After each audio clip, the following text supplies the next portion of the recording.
আসসালামু আলাইকুম, আমন্ত্রণ জানাচ্ছি মাই টিভি রাতের সংবাদে। আপনাদের সঙ্গে আছি আমরা দুজন, আমি আরশিদা আলী এবং আমি এসএম তানবীর। শুরুতেই সংবাদ শিরোনাম। কোস্টগার্ডের 9টি জাহাজ ও একটি ঘাঁটির কমিশনিং করলেন প্রধানমন্ত্রী শেখ হাসিনা। দেশপ্রেম, সততা ও স্বচ্ছতার সাথে কাজ করার আহ্বান।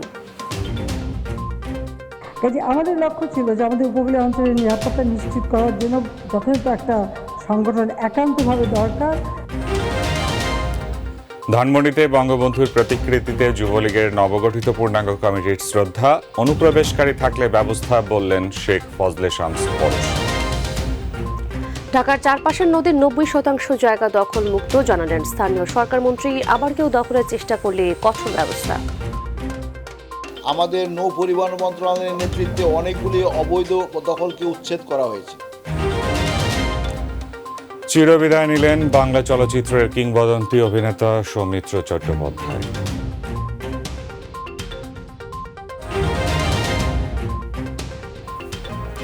শুনলেন শিরোনাম, এবারে বিস্তারিত। সমুদ্র সম্পদকে দেশের অর্থনৈতিক উন্নয়নে কাজে লাগানোর তাগিদ দিয়েছেন প্রধানমন্ত্রী শেখ হাসিনা। তিনি বলেন, আওয়ামী লীগ ক্ষমতায় না এলে সমুদ্র সীমায় বাংলাদেশের অধিকার প্রতিষ্ঠা হতো না। গণভবন থেকে ভার্চুয়ালি কোস্টগার্ডের কাছে জাহাজ হস্তান্তর অনুষ্ঠানে এসব কথা বলেন প্রধানমন্ত্রী। ৭৫ পরবর্তী সরকার দখল করে ক্ষমতা এসেছিল বলেই তারা জনগণের কল্যাণে কোনো কাজ করেনি বলে অভিযোগ করেন শেখ হাসিনা। আর জানাচ্ছেন রাকিব হাসান। সোনার বাংলা, স্বাধীন বাংলা, অপরাজেয় বাংলা, শ্যামল বাংলা এবং জাতীয় 4 নেতার নাম অনুসারে বাংলাদেশ কোস্টগার্ডের বহরে যুক্ত হলো নতুন 9টি জাহাজ এবং একটি ঘাঁটি। চট্টগ্রামের পতেঙ্গায় কোস্টগার্ড বার্থে বিসিজি বেস ভোলার কমিশনিং অনুষ্ঠানে গণভবন থেকে ভার্চুয়াল প্ল্যাটফর্মে যুক্ত হয়ে জাহাজগুলো এবং ঘাঁটির নাম ফলক উন্মোচন করেন প্রধানমন্ত্রী শেখ হাসিনা।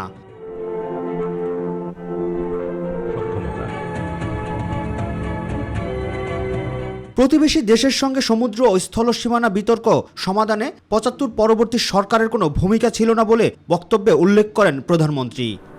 ৭৫ সালের জাতির পিতাকে হত্যার পর থেকে যারা ক্ষমতা এসেছিল, প্রকৃতপক্ষে তাদের জনগণের ভোটে নির্বাচিত না বা জনগণের মধ্য থেকে ক্ষমতায় আসেনি।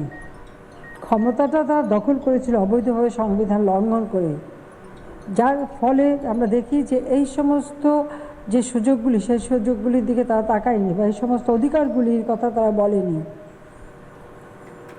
আমি যদি জিয়াউর রহমানের সরকারের কথা বলি, এরশাদ সরকারের কথা বলি বা খালেদা জিয়ার সরকারের কথা বলি, যার কথা বলবো, একজনও আমাদের মেরিটাইম বাউন্ডারিতে আমাদের যে অধিকার আছে সেই অধিকারের কথাটা কখনো তারা উল্লেখ করেনি। অপার অর্থনৈতিক সম্ভাবনার ব্লু ইকোনমি দারিদ্র্য সংকট মোকাবেলায় কাজে আসবে বলেও জানান সরকার প্রধান। আমরা এখন যে সমুদ্র সীমা পেয়েছি, সেই সমুদ্র সম্পদ আমাদের অর্থনীতির উন্নয়নের কাজে আমরা লাগাবার একটা সুযোগ আমরা পেয়েছি। কাজে আমাদের চেষ্টাই হচ্ছে, কারণ বঙ্গোপসাগর অত্যন্ত গুরুত্বপূর্ণ একটি সাগর, বিশ্বের অনেক ব্যবসা বাণিজ্য এখান থেকেই চলাচল করে, সেদিক থেকে এখানে আমাদের অধিকারটা অত্যন্ত গুরুত্বপূর্ণ।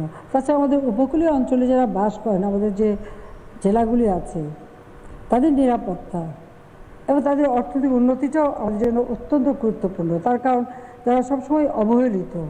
কাজে সেদিকে লক্ষ্য রেখেই আমরা এই সমুদ্র সম্পদকে আমাদের অর্থনৈতিক উন্নয়নের কাজে লাগাতে চাই। উপকূল নিরাপদ রাখতে পেশাগত দায়িত্ব পালনে সততা বজায় রাখার নির্দেশনা দেন প্রধানমন্ত্রী। আমি কোস্টগার্ডের সকল সদস্যকে আবার আন্তরিক অভিনন্দন জানিয়ে এটা বলবো, দেশপ্রেম, সততা, ইমানের সাথে দায়িত্ব পালন করবেন।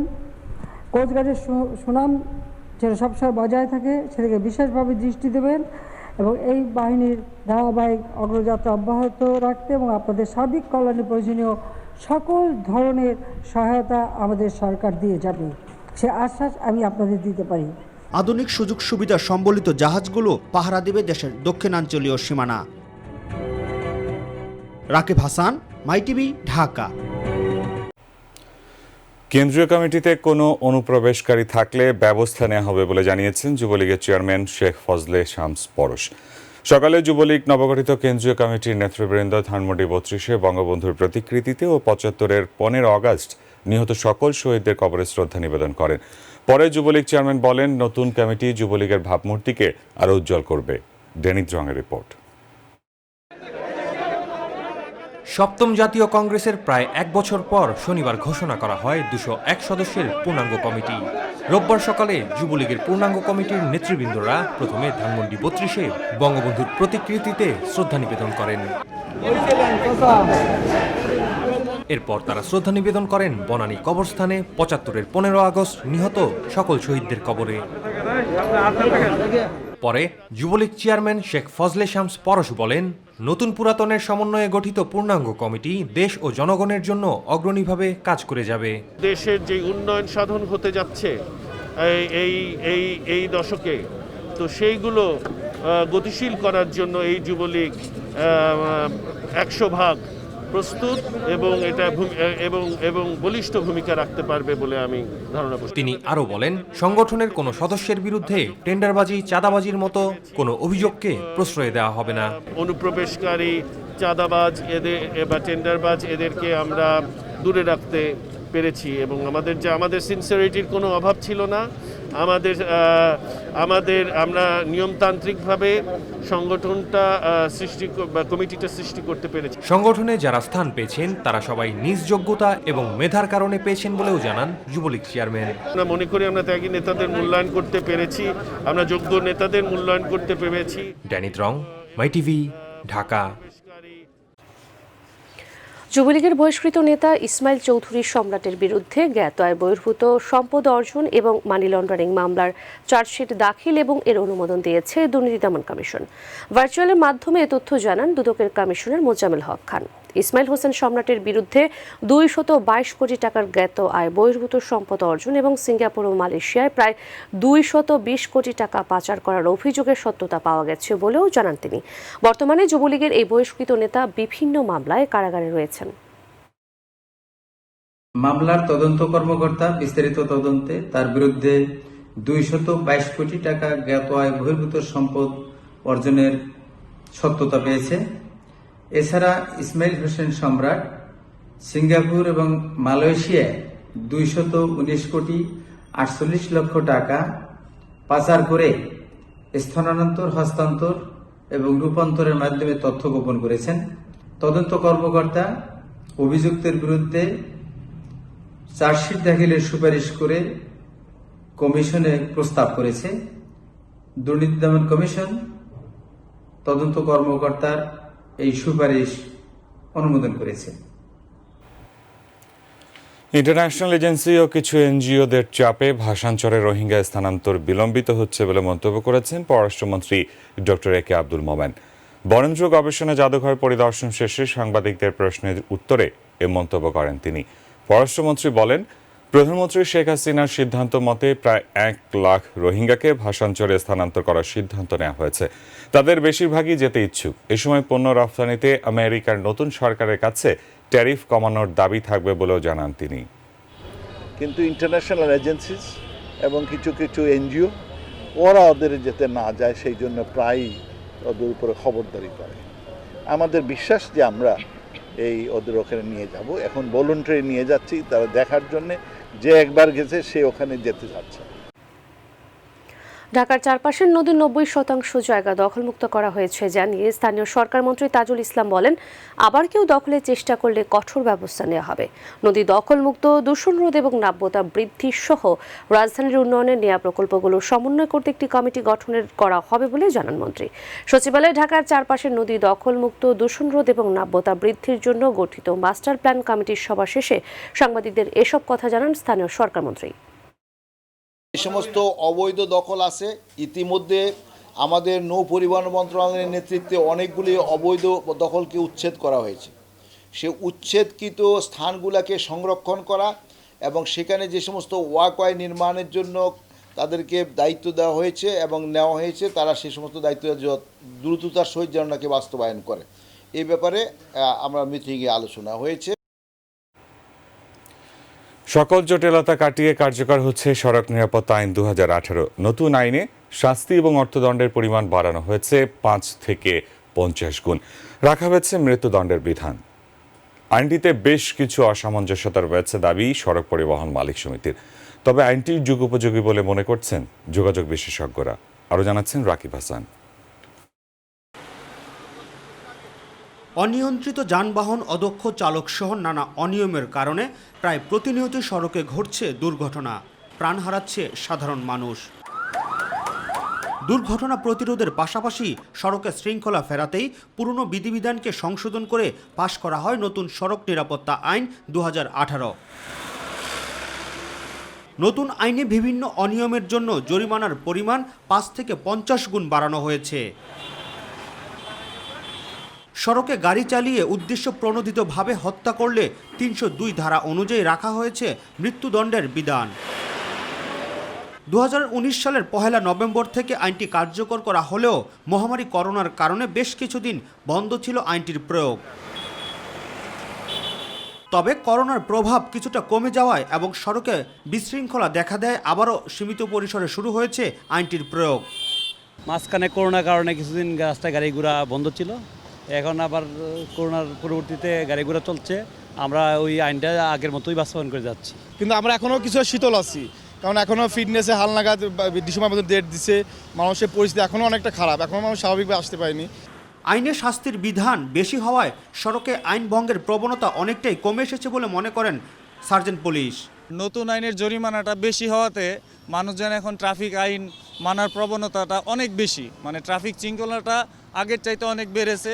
বর্তমান আইনে আমাদের মামলা করতে হচ্ছে, মামলার পরিমাণটা সবাই আর কি সহনীয় পর্যায়ে চলে আসছে, সবাই আর কি মেনে নিচ্ছে। আইনটিতে বেশ কিছু অসামঞ্জস্যতা রয়েছে জানিয়ে তা দূর করার আহ্বান জানান বাংলাদেশ সড়ক পরিবহন মালিক সমিতির সহসভাপতি আবুল কালাম আজাদ। এতদিন পরে একটা আইন হয়েছে, এটাতেও আমরা সাধুবাদ জানাই। একটা আইনে অসামঞ্জস্য থাকা ঠিক হবে না। আপনার একটা অসামঞ্জস্যতার জন্য আপনাকে যদি কেউ পানিশ করে, পানিশমেন্ট দেয়, তাইলে ওটাকে আপনার উপরে ন্যায় বিচার করা হইলো।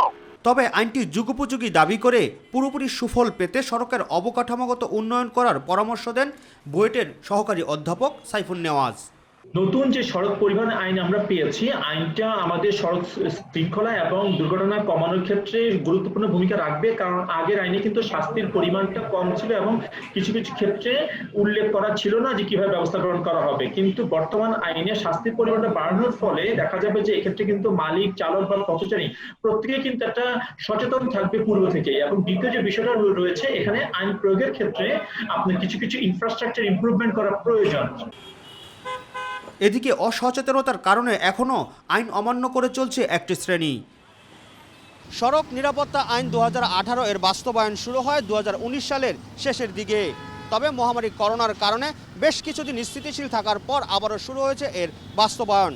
নতুন আইনে অর্থদণ্ডের মেয়াদ এবং শাস্তির পরিমাণ কয়েক গুণ বেশি হওয়ায় আইন ভঙ্গের প্রবণতা অনেকটাই কমে এসেছে বলে মনে করছেন সংশ্লিষ্টরা। দর্শক, বিশ্বের সাথে তাল মিলিয়ে এগিয়ে যাচ্ছে দেশ, এগিয়ে যাচ্ছে দেশের সার্বিক ব্যবস্থাপনা। দেশের এগিয়ে যাওয়ার চিত্র তুলে ধরতেই মাই টিভির সাপ্তাহিক আয়োজন উন্নয়ন অগ্রযাত্রায় বাংলাদেশ। সঙ্গে আছি আমি রাকিব হাসান। হেফাজতে ইসলাম বাংলাদেশের নতুন আমির নির্বাচিত হয়েছেন আল্লামা জুনায়েদ বাবুনগরী। মাওলানা নূর হোসেন কাশেমীকে মহাসচিব এবং মাওলানা আজিজুল হক ইসলামাবাদীকে সাংগঠনিক সম্পাদক হিসেবে নির্বাচিত করা হয়েছে। বিকেলে চট্টগ্রামে হেফাজতে ইসলাম বাংলাদেশের 151 সদস্য বিশিষ্ট পূর্ণাঙ্গ কমিটি ঘোষণা করেন বাংলাদেশ কওমি মাদ্রাসা শিক্ষা বোর্ডের মহাসচিব মাওলানা মাহমুদুল হক। জুনায়েদ বাবুনগরী পূর্বের কমিটির মহাসচিব এবং নূর হোসেন কাশেমী নায়েবে আমির ছিলেন। চট্টগ্রামের হাটহাজারী দারুল উলুম মইনুল ইসলাম মাদ্রাসার মিলনায়তনে কাউন্সিলের মাধ্যমে আনুষ্ঠানিকভাবে এই কমিটি গঠন করা হয়। ইসলাম বিরোধী যত অপশক্তি আছে ওদেরকে নির্মূল করার জন্য, কাদিয়ানীকে নির্মূল করার জন্য, নাস্তিক মুরতাদদেরকে নির্মূল করার জন্য নবী মুহাম্মদ সাল্লাল্লাহু আলাইহি ওয়াসাল্লামকে নিয়ে কটাক্ষ করিয়ে কথা বলে, ইসলামের পক্ষে কাজ করার জন্য, প্রয়োজনে রক্ত দেওয়ার জন্য যদি আপনাদেরকে ডাক দেওয়া হয়, এরকম আসবেন তো ইনশাআল্লাহ। শেষ শ্রদ্ধার পর পূর্ণ রাষ্ট্রীয় মর্যাদায় শেষকৃত্য সম্পন্ন হল বাংলা সিনেমার কিংবদন্তি অভিনেতা সৌমিত্র চট্টোপাধ্যায়ের। তার মৃত্যুতে শোক জানিয়েছেন ভারতের প্রধানমন্ত্রী নরেন্দ্র মোদী, পশ্চিমবঙ্গের মুখ্যমন্ত্রী মমতা ব্যানার্জি সহ অনেকেই। বাঙালির অন্যতম প্রিয় নায়কের মৃত্যুতে শোকাভিভূত বাঙালি সিনেমা প্রেমীরা। বিস্তারিত মার্জিয়া মান্নানের রিপোর্টে। দীর্ঘশ্বাসে ভরা এই আখ্যান যদি পেত কবিতার রূপ, সেই অবহেলা হতো বসন্ত স্বরূপ। ৮৬ বছরে শেষ হলো সৌমিত্র চট্টোপাধ্যায়ের কর্মময় পথ চলা। হাসপাতালে দীর্ঘ লড়াইয়ের পর চলে গেলেন বাংলা ছবির প্রবীণ এই মহাতারকা। করোনাভাইরাসে আক্রান্ত হয় ৬ অক্টোবর তাকে বেলভিউ হাসপাতালে ভর্তি করা হয়েছিল। করোনামুক্ত শরীর একটু একটু করে হারাতে বসেছিল রোগের সঙ্গে লড়াইয়ের ক্ষমতা, ফলে তাকে দীর্ঘদিন লাইফ সাপোর্টেও রাখতে হয়েছিল। সৌমিত্র চট্টোপাধ্যায়ের মৃত্যু সংবাদ পেয়েই বেলভিউ হাসপাতালে ছুটে যান পশ্চিমবঙ্গের মুখ্যমন্ত্রী মমতা ব্যানার্জি। সাংবাদিকদের মুখোমুখি হয়ে তিনি বলেন, বিশ্ব চলচ্চিত্র জগতের মহান প্রতিভাবান বরণীয় স্মরণীয় মানুষকে হারালো। আমার সেই লাস্ট কথা হয়েছিল আমি যখন মেদিনীপুরে ছিলাম, উনি বেলভিউতে ভর্তি হয়েছেন কোভিডের সময়। তখন ওনার গলাটা আমার স্পষ্ট খুব ভালো লাগছিল, একদম স্টেবল ছিল এবং আমরা ভেবেছিলাম হয়তো তিনি ভালো হয়ে যাবেন। এরপর স্থানীয় সময় দুপুর 2টা নাগাদ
সাপোর্টে থাকার পর না ফেরার দেশে পাড়ি জমালেন ভারতীয় বাংলা চলচ্চিত্র কিংবদন্তি অভিনেতা সৌমিত্র চট্টোপাধ্যায়।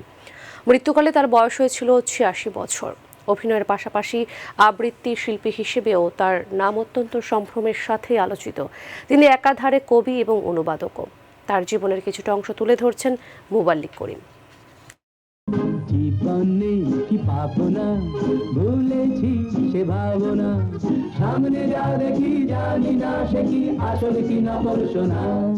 বাস্তব জীবনেও কিছু পাওয়ার আশায় ছিলেন না কিংবদন্তি অভিনেতা সৌমিত্র চট্টোপাধ্যায়। দীর্ঘ ক্যারিয়ারে তিনি শুধুই দিয়ে গেছেন। তার খেয়ালই ছিল না কখন শেষ হলো তার বেলা। বারবার আমি তার প্রেমে পড়েছি। পরন্ত বিকেলের এই চরিত্রের মতোই একেবারেই শারীরিকভাবে ফিট ছিলেন না সৌমিত্র। যে সমস্যা নিয়ে হাসপাতালে গিয়েছিলেন সে সমস্যা শেষ পর্যন্তই ছিলেন লাইফ সাপোর্টে। শেষ আশাটুকু ছেড়ে দিয়েছিলেন চিকিৎসকরা। অবনতি হওয়ায় গত 18 জীবন সায়ান্নের শারীরিক সব সমস্যা জোর দিয়েছিল। শেষ পর্যন্ত মৃত্যুর কাছে তাকে আত্মসমর্পণ করতে হলো। 1935 সালে ভারতের পশ্চিমবঙ্গ রাজ্যের কৃষ্ণনগরে জন্ম নেন খ্যাতিমান এই তারকা। আমার প্রস্তাবটা একটু অন্য ধরনের। আমি একটা বিয়ে করতে চাই। অল ইন্ডিয়া রেডিওতে ঘোষক হিসেবে তিনি তার কর্মজীবন শুরু করেছিলেন, কিন্তু এরই মধ্যে সাক্ষাৎ হয় অস্কার বিজয়ী বাঙালি পরিচালক সত্যজিৎ রায়ের সঙ্গে। তার সঙ্গে ঘনিষ্ঠতা জীবনের মোড় ঘুরিয়ে দেয় সৌমিত্রের। 1969 সাল থেকে 1990 সাল পর্যন্ত সত্যজিৎ রায়ের সঙ্গে চলচ্চিত্রে কাজ করেন সৌমিত্র।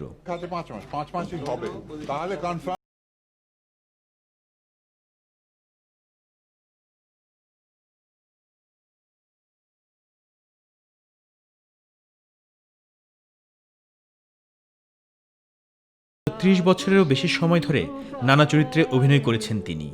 করোনা মহামারীর কারণে গত কয়েক মাস টালিগঞ্জে শুটিং বন্ধ ছিল। সম্প্রতি শুটিং শুরু হলে সৌমিত্র চট্টোপাধ্যায়ও কাজে ফিরেছিলেন। তাকে নিয়েই তৈরি একটি তথ্যচিত্রে ভারতীয় বাংলা সিনেমার এই কিংবদন্তি অভিনেতা কাজ করছে।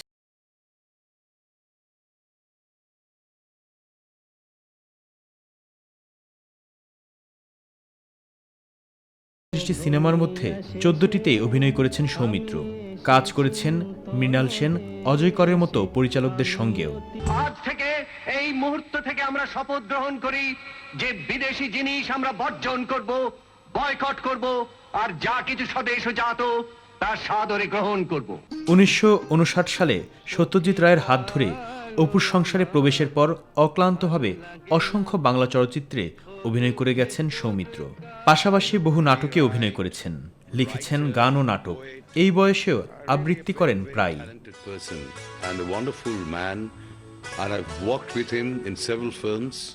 আমার দরজায় প্রথম কড়া নেড়েছিল অবহেলা।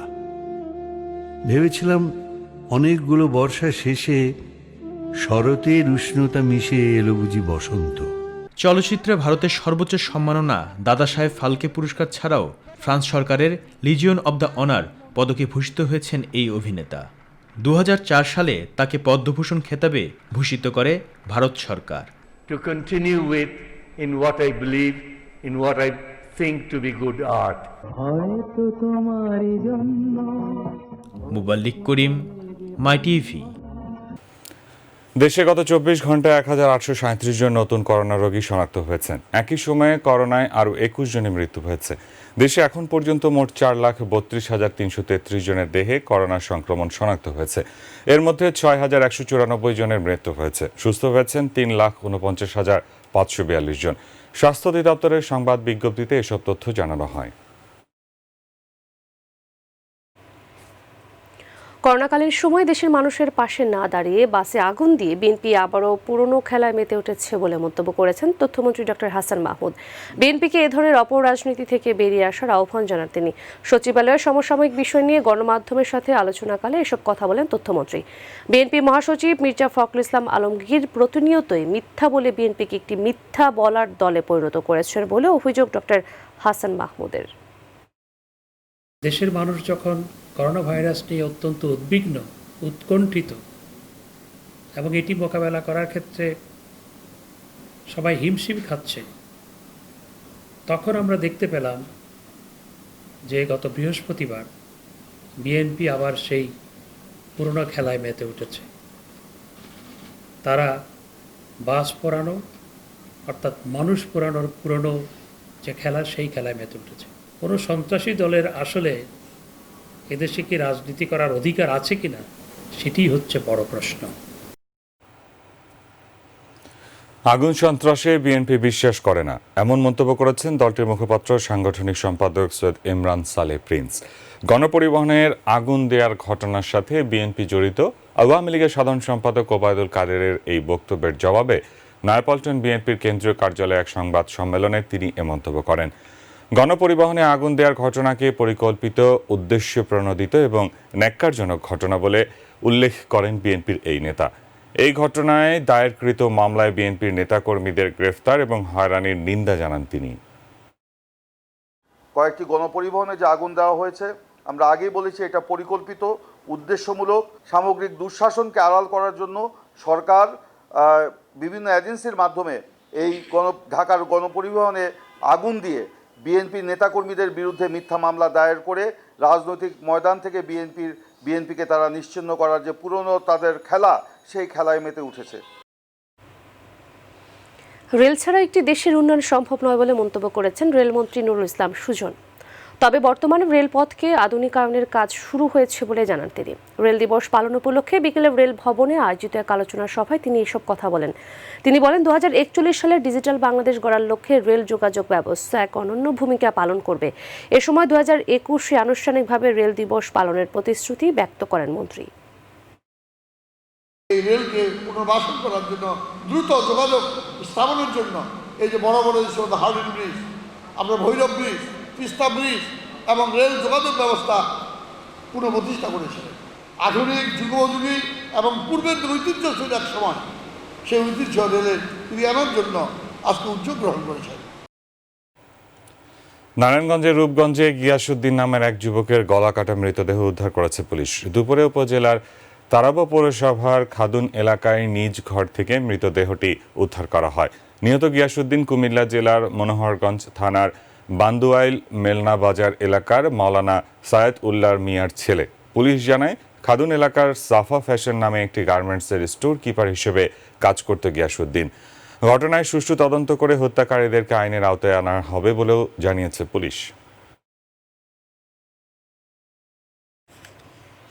উন্নত জাতের হাঁস পালনের মাধ্যমে নিজের ভাগ্য ফেরালেন শিবগঞ্জের গোলাম রাব্বানী। তার এই সফলতা দেখে এলাকার অনেকেই আগ্রহী উঠছেন হাঁস পালনে। প্রতি মাসে সব খরচা বাদ দিয়েও ডিম বিক্রি করে রাব্বানীর আয় প্রায় 1 লক্ষ টাকা।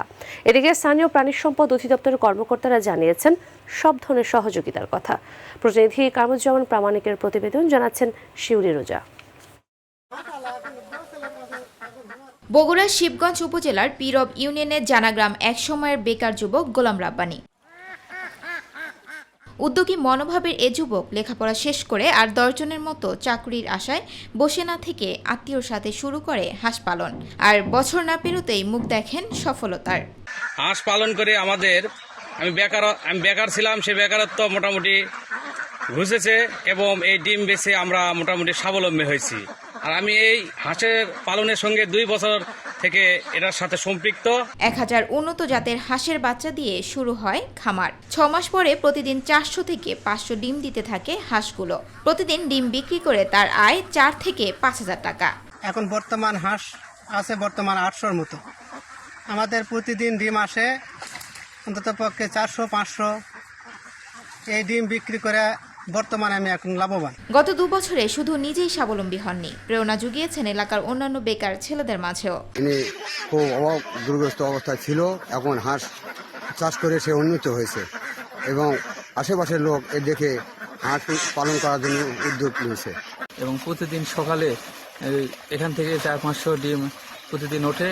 শিবগঞ্জ উপজেলার প্রাণী সম্পদ বিভাগের এই কর্মকর্তা বললেন, যারা শিক্ষিত বেকার যুবক আছে, যারা স্বাবলম্বী হতে চায়, তাদের সব ধরনের সহযোগিতা করা হবে।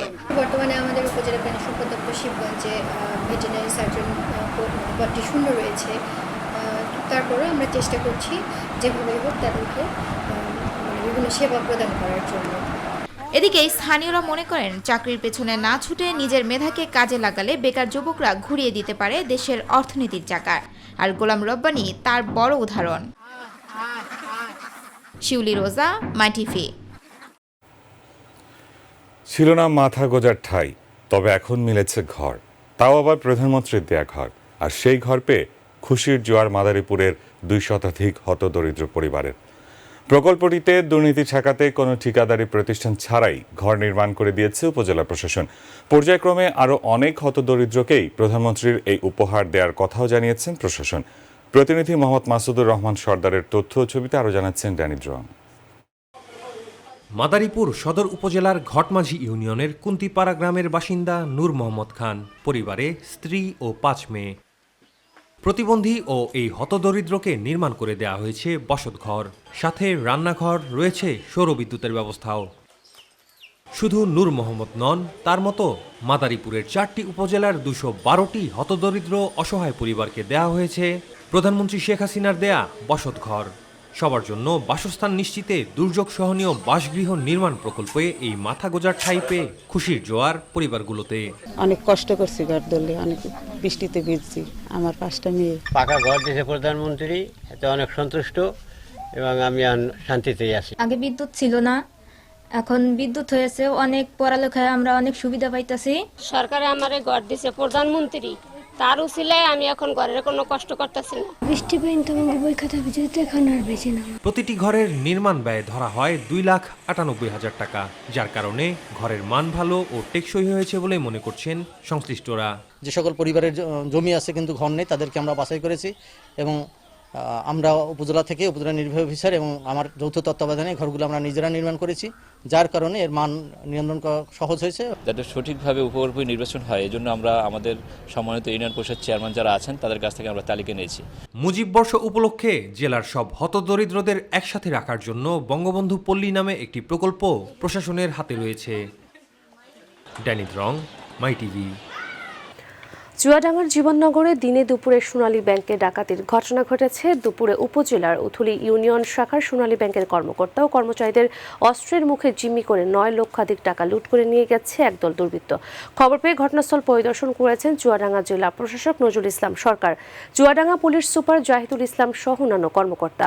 এর আগে 2000 সালে এ শাখায় ব্যাংক ডাকাতির ঘটনা ঘটেছিল। যে সময়ে মানুষের সমাগম কম থাকে সেই সময়টাকে তারা বেছে নিয়েছে। আমরাও আমাদের কৌশলগত অবস্থান দিয়ে আমরা তাদেরকে ধরার জন্য সময় সুযোগ বেছে নিয়ে আপনাদেরকে জানাবো। এখানে আসলে একটা সিসি ক্যামেরা নিচতলায় আছে দেখেছি, এটা আসলে কভার করে না সবটা।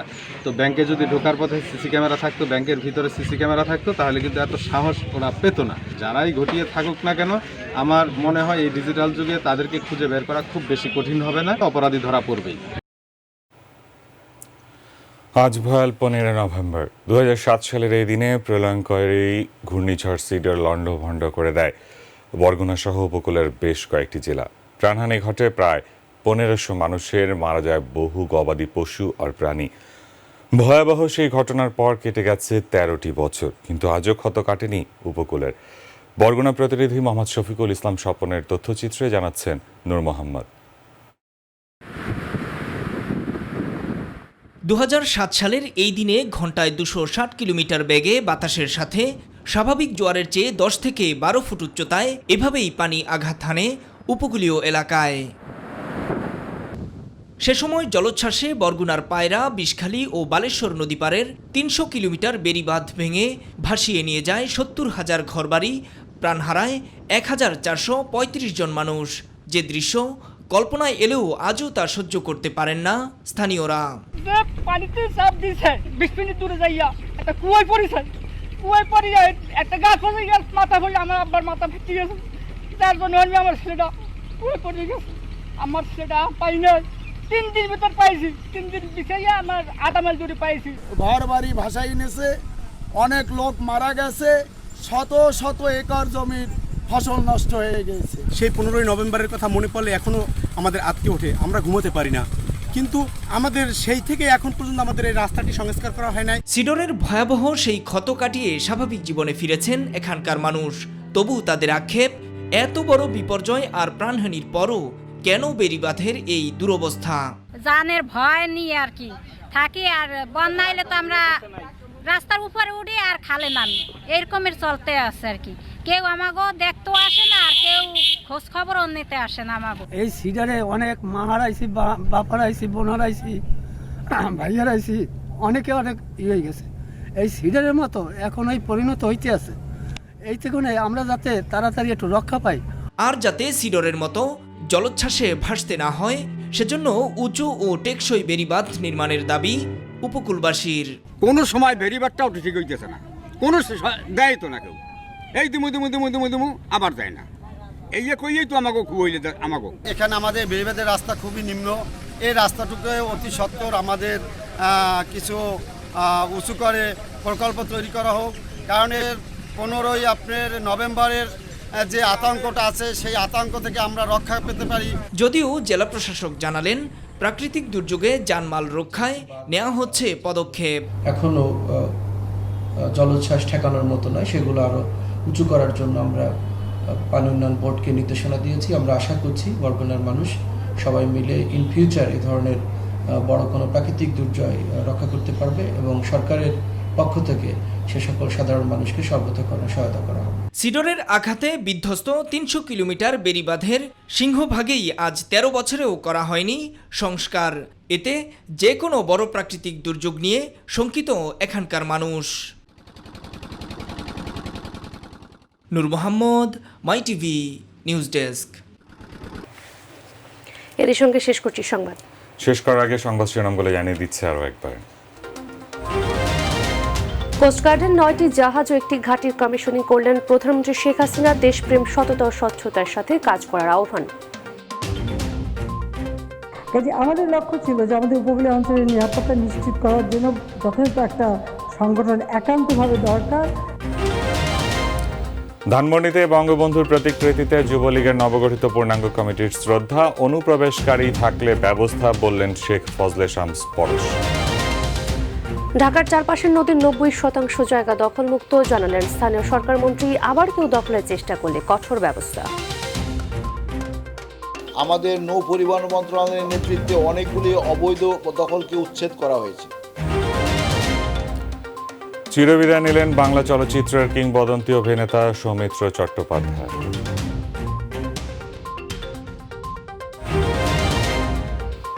যুক্তরাষ্ট্রের রাজধানী ওয়াশিংটন ডিসিতে বিক্ষোভ করেছে কয়েক হাজার রিপাবলিকান। বিক্ষোভকারীদের ট্রাম্পের অভিবাদন। করোনায় আক্রান্ত জাতীয় ফুটবল দলের হেড কোচ জেমি ডের রয়েছেন আইসোলেশনে।